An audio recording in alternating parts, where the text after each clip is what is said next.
नमस्कार बच्चों, आज हम पाठ 14 केदारनाथ अग्रवाल पढ़ेंगे। ये केदारनाथ अग्रवाल ने चंद्रगहना से लौटती हुए पाठ लिखा है। ये कविता लिखी है, इसको हम आज पढ़ेंगे। तो पहले हम केदारनाथ अग्रवाल का परिचय जान लेते हैं कि केदारनाथ अग्रवाल जी कौन थे। केदारनाथ अग्रवाल का जन्म उत्तर प्रदेश के बांदा जिले के कमासिन गांव में सन 1911 में हुआ। उनकी शिक्षा इलाहाबाद और आगरा विश्वविद्यालय से हुई। केदारनाथ अग्रवाल पेशे से वकील रहे हैं। उनका तत्कालीन साहित्यिक आंदोलन से गहरा जुड़ाव रहा है। सन 2000 में उनका देहांत हो गया, यानी उनका जो देहांत है वो कब हुआ? 2000 में, यानी अभी कुछ समय पहले ही। नींद के बादल, युग की गंगा, फूल नहीं रंग बोलते हैं, आँख का आईना, पंख और पतवार, हे मेरी तुम प्यार, मार प्यार की थापें और कहे केदार खरी खरी उनकी प्रमुख काव्य कृतियाँ हैं। उन्हें सोवियत लैंड नेहरू पुरस्कार और साहित्य अकादमी पुरस्कार से भी सम्मानित किया गया है। केदारनाथ अग्रवाल प्रकृतिवादी धारा के प्रमुख कवि माने जाते हैं। जन सामान्य का संघर्ष और प्रकृति सौंदर्य उनकी कविताओं का मुख्य प्रतिपाद्य है, यानी प्रकृति का सौंदर्य अपनी कविताओं में बहुत ज़्यादा किया उन्होंने। उनके यहाँ प्रकृति का यथार्थवादी रूप व्यक्त हुआ है, जैसा है वैसा ही, जिसमें शब्दों का सौंदर्य है, ध्वनियों की धारा है और है स्थापत्य की कला।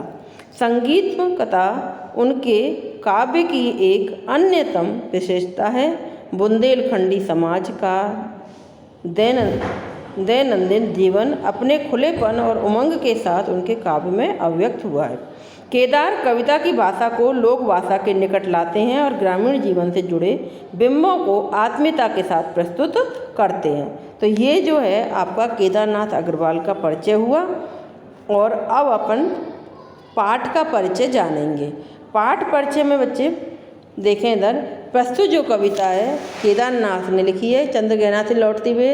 इसमें चंद्रगहना नामक स्थान से लौटते समय कवि ने जिन खेत खलिहानों, किसानों तथा खेतर मजदूरों को देखा, उनका प्राकृतिक चित्रण या प्राकृतिक परिवेश का जो चित्रण है सहज आकर्षित, जैसे उन्होंने तो ये जो है खेत खलिहान है उनका प्राकृतिक परिवेश सहज आकर्षित कर लेता है। इस कविता में कवि की उस सृजनात्मक कल्पना की अभिव्यक्ति है जो साधारण चीज़ों में भी असाधारण सौंदर्य देखती है। उस सौंदर्य को शहरी विकास की तीव्र गति से के बीच भी अपनी संवेदना में सुरक्षित रखना चाहती है। यहाँ प्रकृति और संस्कृति की एकता व्यक्त हुई है। यानी चंद्रगहना से लौटती हुए जब कवि खेत खलिहानों, किसानों और खेतर मजदूरों को देखा तो उनका चित्रण करते हुए वहाँ के प्राकृतिक परिवेश को देखकर उन्होंने अपना क्या किया, भाव विह्वलता व्यक्त किया, यानी वो बहुत खुश हुए और अपनी भावुकता में उन्होंने एक कविता लिख दी। कवि स्वयं खेत की मेड़ पर बैठा हुआ है। खेत की मेड़ जहाँ पर डोली होती है ना, मिट्टी की बनी हुई, उस पर बैठा है और खेत में लहलहाती फसलों को तथा सुदूर यानी दूर तक फैली चित्रकूट की पहाड़ियों तथा उन पर उगे वृक्षों को निहारता रहा और उस समय उसने ये कविता लिखी। इस प्रकार प्रस्तुत कविता में प्रकृति और संस्कृति का मनोरम चित्रण किया गया है। तो ये आपकी कविता का परिचय हुआ। और अब अपन पढ़ेंगे कविता चंद्रगहना से लौटती बेर। देख आया हूँ चंद्रगहना, देखता हूँ दृश्य अब मैं मेड़ पर इस खेत की बैठा अकेला। ठीक है, एक बीते के बराबर, एक बीता, अभी मैं आपको इसका बताती हूँ। एक बिलास मतलब एक हाथ, जो अपना एक पूरा हाथ होता है ना, उसको इस तरह अंगूठे से लेकर अंगुली तक पूरा एक बिलास। ठीक है, यहाँ एक बीते के बराबर यह हरा ठिगना चना बांधे मुरेठा, शीश पर छोटे गुलाबी फूल का सजकर खड़ा है, पास ही मिलकर उगी है, बीच में अलसी हटीली, देह की पतली कमर की है लचीली। नीले जो है फूल को कहाँ पर चढ़ाया हुआ उसने? सिर पर। नीले फूले फूल को सिर पर चढ़ाकर, देखो ये। ठीक है, अलसी पौधा एक ऐसा पौधा है जो खेतों में उगता है और वो पतला सा होता है, लचीला सा होता है और उसमें फलियाँ आती हैं। तो मेड़ पर यानी खेतों की विभाजक सीमा या रेखा होती है।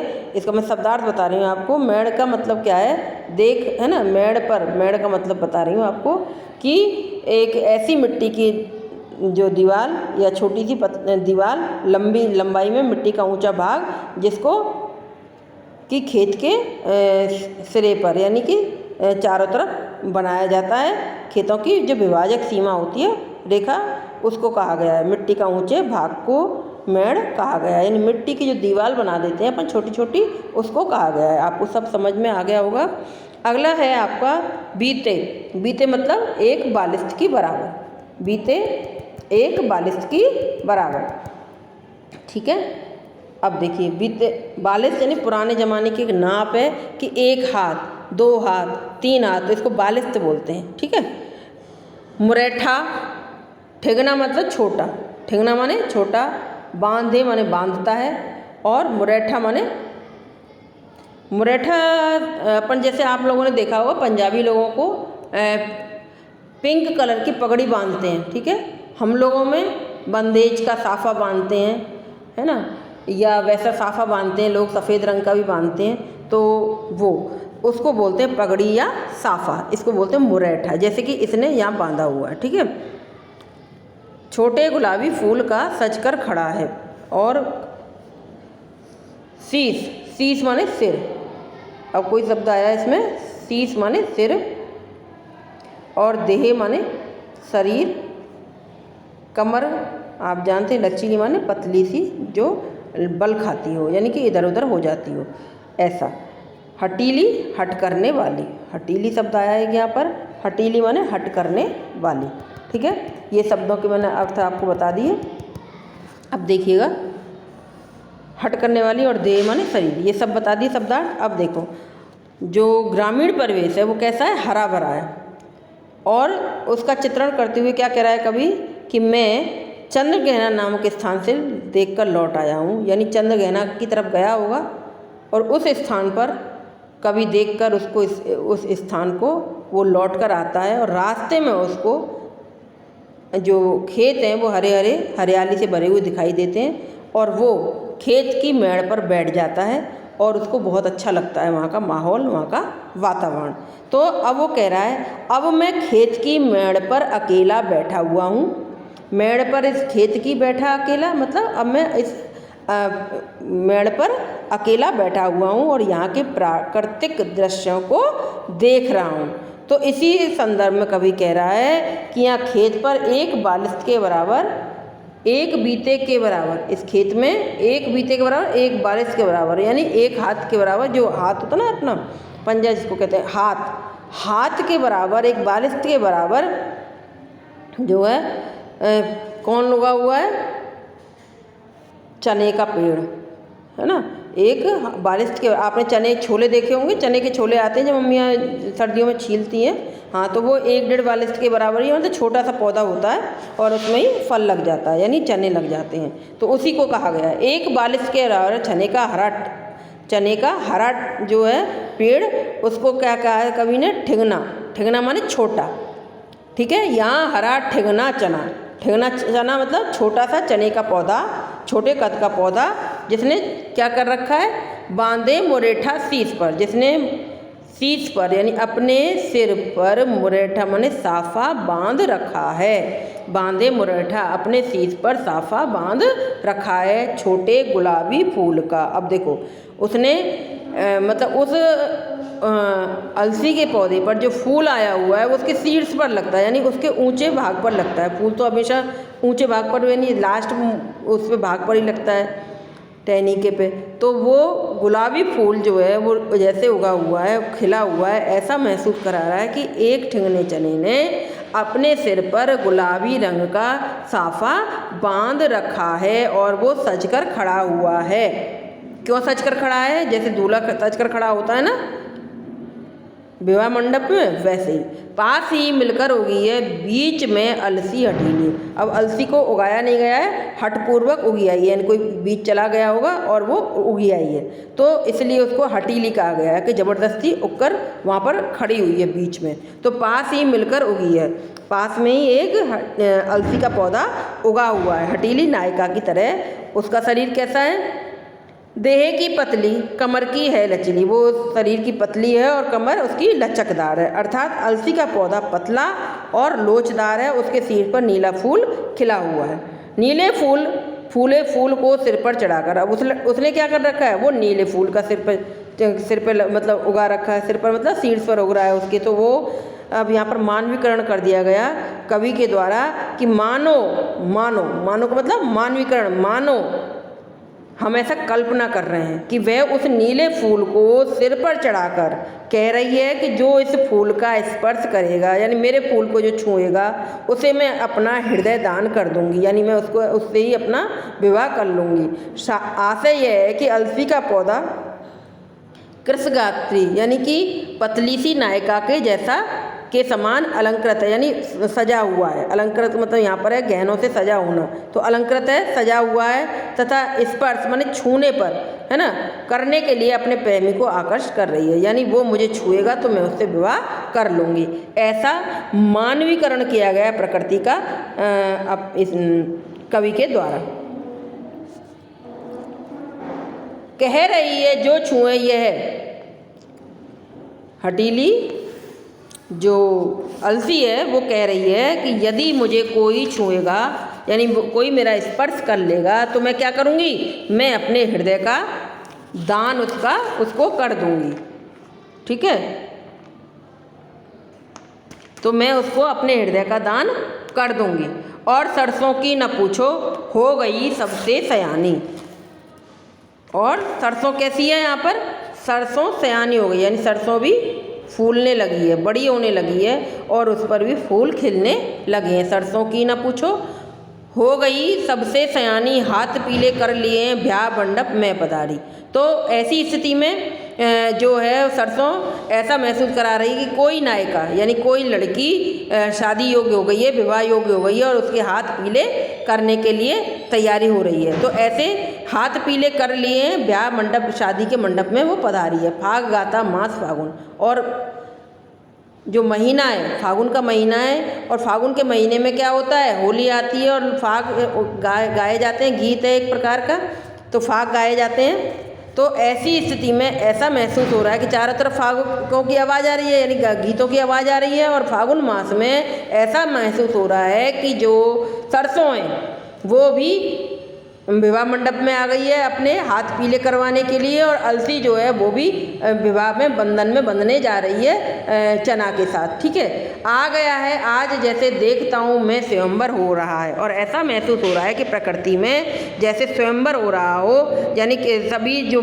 महिलाएं जिस तरह स्वयंवर रचाया जाता है, राजाओं की लड़कियों को पहले और बहुत सारे राजाओं को निमंत्रण दिया जाता था, उसी प्रकार तो स्वयंवर ऐसी प्रथा है जिसमें लड़की जो है वो अपना वर चुनती है। ठीक है, तो इस जगह यहाँ पर ये कहा गया है कि जो स्वयंवर हो रहा है खेत में, तो सरसों के खेतों की जो पीली हवा है ना, प्रकृति का प्रेम से भरा हुआ आंचल वहाँ पर हिल रहा है, यानी वो, और पीली सरसों के खेत लहरा रहे हैं। इस तरह इस एकांत स्थान पर प्रेम का प्रसार हो रहा है, प्रकृति का अनुराग अंचल हिल रहा है इस विजन में। विजन मतलब एकांत में।